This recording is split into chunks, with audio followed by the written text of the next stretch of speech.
بسم اللہ الرحمن الرحیم۔ السلام علیکم اسٹوڈینٹس، آپ کو باکمال اردو چینل پر خوش آمدید۔ اسٹوڈینٹس، ہم جماعت ناہم کی اردو کی نئی ماڈل درسی کتاب مکمل طور پر پڑھ چکے ہیں، اور اب ہم جماعت ناہم کے فیڈرل بورڈ کے اردو کے پیپر کی مکمل تیاری کرنے کے لیے فیڈرل بورڈ کے بالکل لیٹسٹ آنے والے، یعنی کہ بالکل جو نیا ان کی طرف سے پیپر آیا ہے، اسی نئے پیپر پیٹرن کے مطابق ہم نے ٹیسٹ سیریز جو ہے وہ شروع کی ہے، جس کے پہلے 4 مکمل ٹیسٹ میں آپ کو کروا چکی ہوں، اور اب ہم نے ٹیسٹ نمبر 5 شروع کیا ہوا ہے، اور ٹیسٹ نمبر 5 کا بھی حصہ اول اور حصہ دوم ہم نے کر لیا ہے۔ آج ہم اس کا حصہ سوم کریں گے۔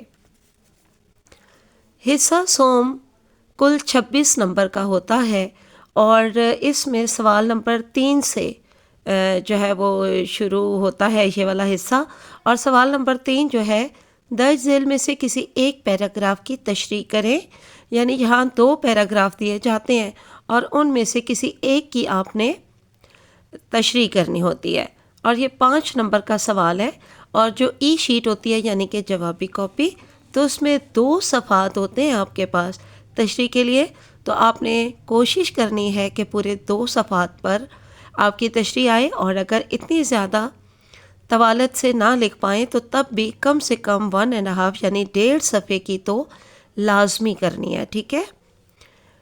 یہاں پر کیونکہ ہم چیپٹر وائز پڑھ رہے ہیں، تو یہاں پر ہمارے پاس جو 2 پیراگراف ہیں، یہ دونوں سبق نام دے مالی میں سے لیے گئے ہیں۔ بہت ہی امپورٹنٹ چیپٹر ہے یہ جماعت ناہم میں بھی شامل ہے، ابھی جو چل رہی ہے، کیونکہ پھر آگے نئے سال کے لیے جو 2025-26 والا سیشن آئے گا، اس کے لیے تو کورس بدل جائے گا، اس میں شامل ہوگا یا نہیں یہ تو نہیں معلوم، لیکن ابھی جو 10th میں اردو کی درسی کتاب ہے اس میں بھی یہ سبق شامل ہے، اور آپ کی 9th کلاس کی درسی کتاب میں بھی شامل ہے، تو یہ بہت اہم ہے، اور اس میں سے اکثر و بیشتر جو ہے اس کا کوئی نہ کوئی پیراگراف آتا رہتا ہے تشریح کے لیے، اور خاص طور پہ یہ دوسرے والا تو بہت ہی اہم ہے، ٹھیک ہے۔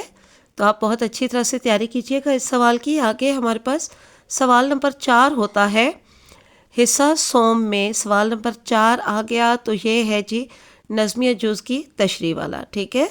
اس میں کیا سوال آتا ہے؟ درج ذیل میں سے کسی ایک نظمیہ جز کی آسان لفظوں میں تشریح کریں۔ 2 آپ کو الف اور بے، 2 آپ کو بند دیے جاتے ہیں، اور یہاں پر تو دیکھیں 2 اشعار پر مبنی بند بنایا گیا ہے، جبکہ آپ کو فیڈرل بورڈ کے پیپر میں 3 اشعار پر مبنی بند ملے گا، ٹھیک ہے۔ پوری نظم کی بہت اچھی طرح سے آپ نے تشریح تیار کرنی ہے۔ یہ والا سوال بھی 5 نمبر کا ہوگا۔ تو یہاں پر ہم کیونکہ ترتیب سے پڑھ رہے ہیں، تو یہ آپ کے پاس جو نظم ہے یہ ہے کرکٹ اور مشاعرہ، نظم نمبر 5 ہے۔ بہت اچھے سے آپ نے تشریح تیار کرنی ہے، اور جب آپ تشریح کرتے ہیں نا تو سب سے پہلے آپ نے اس کو ڈاٹڈ فارم میں بند کی ہیڈنگ دیجیے گا، کٹنگ مارکر سے بند کی ہیڈنگ دے دیں، پھر آپ نے 7 کالن کا سائن لگانا ہے یعنی رابطہ کی علامت، اور اس کے بعد آپ نے پہلے 2 الفاظ اور بند کے آخری مصرے کے آخری 2 الفاظ جو ہیں وہ لکھ دینے ہیں، ڈاٹڈ فارم میں کافی ہے، اور اس کے بعد آپ نے اگلی ہیڈنگ دینی ہوگی، کٹنگ مارکر سے آپ مفہوم کی ہیڈنگ دیجیے گا، اس کے بعد بھی آپ نے کون سی علامت لگانی ہے؟ آپ نے رابطہ کی علامت لگانی ہے، اور اس میں آپ نے پھر پورے بند کا جو ہے وہ سادہ اردو نثر میں مفہوم لکھ دینا ہے۔ پھر اس کے بعد آپ نے تشریح کی ہیڈنگ دینی ہے کٹنگ مارکر سے، اور تشریح کی ہیڈنگ کے آگے آپ نے تفصیلیہ کی علامت لگانی ہے، ٹھیک ہے۔ پھر آپ نے بہت اچھے سے، اس کے لیے بھی آپ کے پاس جوابی کاپی میں 2 صفحات ہوں گے، اور بہت ہی اچھی طرح سے آپ نے تفصیلی تشریح کرنی ہے، جس میں آپ نے مماثل اشعار ضرور لکھنے ہیں، ٹھیک ہے۔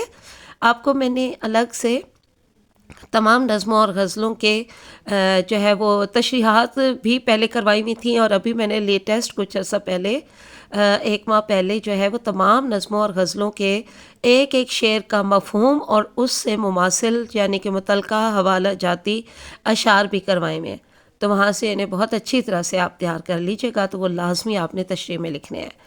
اسی طرح جیسے میں نے اس کو نظمیہ جز کی تشریح کا آپ کو طریقہ کار بتایا ہے، تو آگے سوال نمبر 5 میں غزلیہ جز کی تشریح آئے گی، تو اس میں بھی آپ نے اسی میتھڈ پر اسی طریقہ کار سے آپ نے تشریح لکھنی ہے. اس کے لیے بھی آپ کو 2 صفحات ملے ہوئے ہوں گے اور 2 بند ہوں گے، الف اور بے 2 بند ہوں گے، اور یہ غزل جو ہے نا اس کے 2 اشعار پر مبنی بند ہوں گے. اور یہ والا سوال بھی آپ کا 5 نمبر کا ہوگا اور 2 صفحات کی آپ نے تشریح کرنی ہے اور اسی طریقے کار سے کرنی ہے. ٹھیک ہے، جیسے میں نے آپ کو نظمیہ جز کی بتائی. اس کے بعد آگے آ گیا سوال نمبر 6.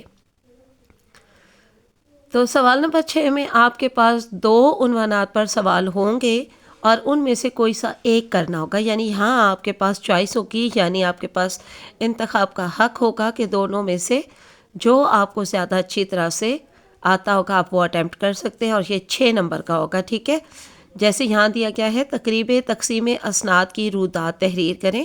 یہ آپ لوگوں کی بکس میں جتنی دی گئی ہیں وہ ساری یاد کر لیجئے گا. ویسے زیادہ امکان جو ہے وہ سفری رویداد کے آنے کا ہے. ٹھیک ہے، تو جتنے عنوانات پر آپ سفری رویدادیں یاد کر سکتے ہیں تو وہ کر لیجئے گا. میں نے بھی کچھ عنوانات پر سفری رویدادیں اپلوڈ کی ہوئی ہیں، وہاں سے بھی دیکھ لیجئے گا.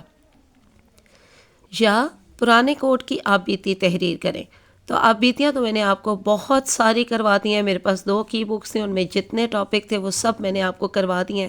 تو بہت ساری آپ کے پاس آپ بیتیاں موجود ہیں، ان میں یہ والی آپ بیتی بھی کروائی ہوئی ہے، تو وہاں سے آپ اس کو پڑھ لیجئے گا. اور ادروائز یہ بہت آسان ہے، آپ خود اپنے الفاظ میں لکھ سکتے ہیں، لیکن بہترین معلومات اور بہترین لفاظی کے لیے ضروری ہے کہ جہاں سے جتنا عنوان ملے تو آپ پڑھ لیا کریں. آخری سوال ہوگا سوال نمبر 7، اور یہ ایک لازمی سوال ہوگا. اس میں آپ کے پاس کوئی چوائس نہیں ہوگی. جس بھی عنوان پر آپ کو سوال دیا گیا ہوگا آپ نے وہی لکھنا ہوگا. تو یہاں پر میں آپ کو پھر بتاتی چلوں کہ یا تو مکالمہ آئے گا، جیسے کہ یہاں پہ آیا ہوا ہے استاد اور شاگرد کے درمیان تحریک پاکستان کے موضوع پر ایک مکالمہ لکھیں. یہ 5 نمبر کا سوال ہے اور میں نے آپ کو یہ اس عنوان پر جو ہے مکالمہ کروایا ہوا ہے تحریک پاکستان کا. ابھی میں نے چند دن پہلے کروایا ہے، تو وہاں سے اس کو پڑھ لیجئے گا اچھی طرح. تو دیکھا آپ نے اس کے ساتھ کوئی چوائس نہیں ہے، تو مکالمہ آیا ہوا ہے آپ نے یہی کرنا ہے. اگر مکالمہ نہ آیا تو پھر کوئی کسی بھی عنوان پر کالم ہوگا اور وہ ایک ہی سوال ہوگا، ایک ہی عنوان ہوگا، وہی آپ نے کرنا ہوگا. اور یا پھر تیسرا جو عنوان جہاں پہ آ سکتا ہے وہ ہے ای میل.